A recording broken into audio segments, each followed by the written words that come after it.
तर दुसरीकडे उद्धव ठाकरे आणि नारायण राणेंमध्ये पुन्हा एकदा जुंपली आहे। उद्धव ठाकरेंनी नारायण राणेंवर केलेल्या टीकेनंतर नारायण राणेंनी सुद्धा उद्धव ठाकरेंना प्रत्युत्तर दिलंय। गाड्याला ताकद लागते, तुम्हाला तर वाकायलाही जमत नाही, अशा शब्दांमध्ये नारायण राणेंनी ठाकरेंवर पलटवार केलाय। पण अशी आहे, शुभ बोल रे नार्या। आता मी येतो म्हटल्यानंतर कसे येतात बघतो, मी येऊन उभा आहे,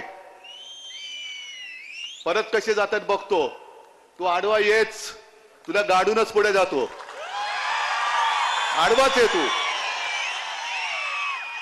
अरे लाज वाटली पाहिजे, 2-3 वेळा एकदा तुझ्या इकडे येऊन तुला आडवा केला, मग माझ्या घरात तिकडे येऊन उभा राहिला, तिकडे तुला साफ करून टाकला, लाज नाही लज्जा नाही, बडबडतोय आपला, बडबडतोय म्हणून म्हटलं शुभ बोल रे नार्या। आता नाव मी काही ठेवलेलं नाही।